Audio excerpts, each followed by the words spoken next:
안녕하세요, 여러분. 화목한 삶의 황승현 목사입니다.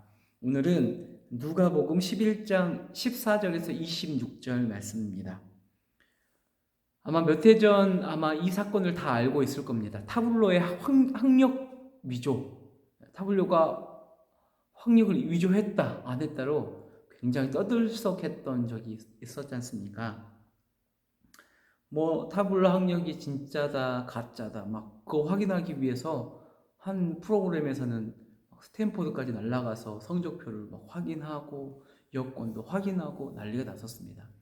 근데 그 프로그램의 마지막 부분에서인가요? 언젠가 타블로가 인터뷰하는 장면이 나옵니다. 이렇게 이야기하지요. 못 믿는 게 아니라 안 믿는 거잖아요. 내가 성적표를 다 보여주고 여권을 보여줬어도 안 믿는 거잖아요. 라고 이야기합니다.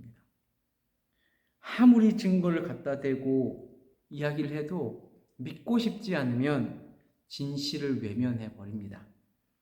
진리를 향한 세상의 반응이 그렇습니다. 세상의 주동자인 사탄은 그 진리를 외면하게 만듭니다. 오늘 말씀을 보면 예수님께서 말 못하게 하는 귀신을 쫓아내시는 기적을 행하십니다. 그 기적을 보고 어떤 사람들은 놀라워하지만 어떤 사람들은 바알세불의 힘을 얻어서 귀신을 내쫓았다.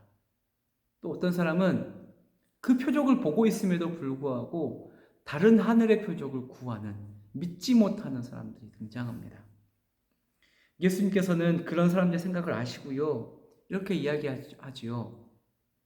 아니, 한 나라의 왕이 자기 백성을 내쫓는 것, 귀신의 왕이 귀신을 내쫓는 것은 나라가 내란이 일어나는 건데 그 나라가 온전할 수 있겠느냐? 귀신이 바보도 아니고 자기 편을 내쫓겠느냐? 그리고 네가 알고 있는 사람들 중에서도 귀신을 내쫓는 사람들이 있을 텐데 그 사람들도 귀신의 힘을 빌어서 귀신을 내쫓는 것이냐? 라고 되묻습니다.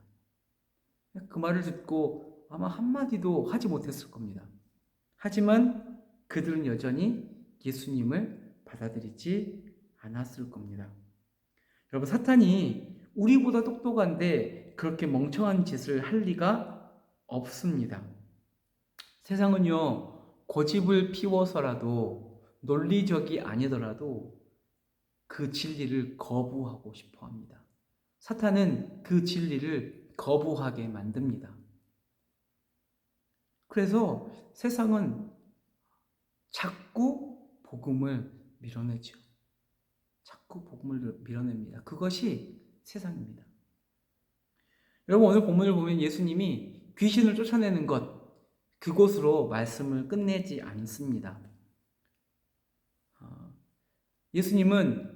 예수님께서 귀신을 쫓아내신 것이 사탄의 나라에 하나님 나라가 임한 것이라고 설명합니다.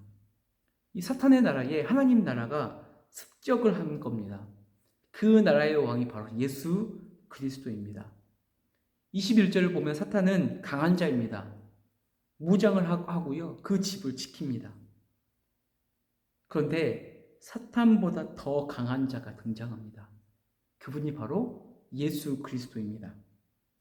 그 집을 쳐들어가자마자 사탄이 믿던 무기를 빼앗기고요. 그의 재물을 빼앗깁니다. 예수 그리스도가 쳐들어가서 그에게 빼앗은 재물이 무엇이겠습니까? 바로 사탄의 통치 아래 있던 사람들입니다.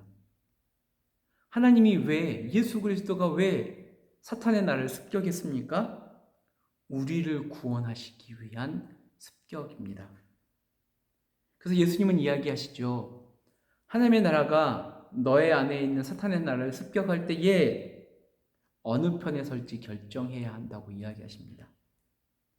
여러분, 당연히 더 강한 자의 편에 서는 것이 지혜롭고 상식적입니다. 근데 우리를 보십시오. 여전히 사탄보다 더 강한 그 예수 그리스도가 우리의 왕이심에도 불구하고 더 연약한 사탄의 길을 쫓으려고 한다는 겁니다. 세상의 길을 추구하려고 한다는 겁니다. 우리가 그만큼 어리석다는 것이죠. 본문을 보면 예수님께서 이야기하십니다. 한 번 귀신을 쫓아내는 것으로 끝나지 않는다. 우리의 영적 전쟁은 한 번으로 끝나는 전쟁이 아닙니다. 24절에서 26절 보면 설령 귀신을 쫓아냈다고 하더라도 더 강한 편에 서서 굳게 서지 않을 때 더 큰 비극이 일어난다고 이야기하지요. 혼자 있다 쫓겨난 귀신이 주님 편에 서 있지 않는 자에게 저보다 더 악한 7 귀신을 데리고 들어간다고 이야기합니다. 한 번 쫓겨나 본 귀신은 압니다. 그래서 다음에 들어갈 때는 쫓겨나지 않기 위해서 더 강력한 저항을 위해서 더 악한 7 귀신을 데리고 들어간다는 겁니다. 여러분, 우리의 전쟁은 한 번으로 끝나지 않습니다. 여러분, 우리의 신앙은요, 단순히 한 번 비우는 것으로 끝나는 신앙이 아닙니다. 사탄이 나간 자리에 무엇을 채우느냐가 중요합니다. 여러분, 하나님을 믿는다고 하면서도 여전히 하나님 나라와 전혀 상관없는 물질, 성공, 명예, 또 다른 것들을 따라가고 있다면 사탄은 반드시 그 자리를 꿰차기 위해서 그것을 타고 들어옵니다. 더 강력하게. 여러분, 우리는 완전히 주님께 돌아서야 합니다. 여러분, 사람이여 거듭나서 성령 안에 거하지 않으면, 말씀으로 충만하지 않으면 그 빈자리는 귀신이 다시 차지하기 위해서 공격해 올 겁니다. 이번 주 주일 설교가 우리 하나님의 전신갑주 취하라는 말씀이셨지 않습니까? 에베소서 6장에서는 하나님의 전신갑주를 취하라고 그래서 말씀하십니다. 하나님의 전신갑주의 주된 재료가 무엇이었습니까? 결국 말씀이었습니다. 말씀이 가장 좋은 방어책이자 가장 좋은 무기였습니다. 여러분, 우리는 주의 말씀에 어떻게 반응하고 있습니까? 하나님, 내가 믿을 수 있도록 기적을 베풀어 주십시오. 그 기적만을 요구하고 있지는 않습니까? 이미 우리에게 말씀을 주셨음에도 불구하고 기적만을 요구하면서 하나님을 믿겠다고 이야기합니다. 여러분, 믿음은요, 기적으로 세워지는 것이 아닙니다. 여러분, 한번 우리 안에 기적이 일어날 수 있습니다. 일으키실 수 있습니다. 그런데 그것으로 믿음이 세워져 가는 것 아닙니다. 기적이 귀신을 내쫓지 못합니다. 우리 안에 말씀이 채워져야 합니다.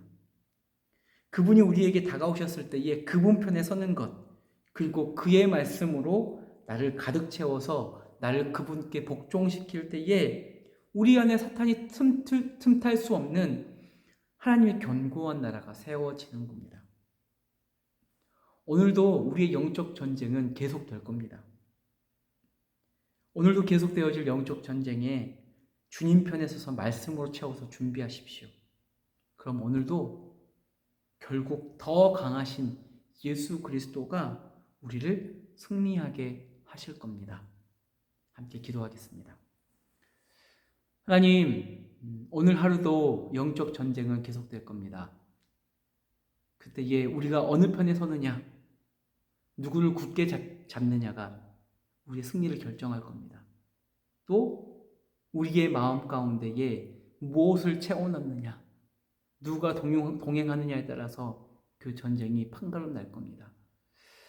에베소서 6장에서 바울은 하나님의 전신갑주를 취하라고 합니다. 하나님의 말씀으로 빚어진 하나님의 전신갑주를 우리 청년들이 취하여서 오늘 하루 사탄이 공격해도 넘어지지 않는 하나님의 견고한 성이 되게 하여 주십시오. 오늘 하루를 마무리할 때에 주님이 승리하셨다고 기뻐하며 외치는 하루가 될 수 있도록 인도하여 주십시오. 감사합니다. 예수님의 이름으로 기도드립니다. 아멘.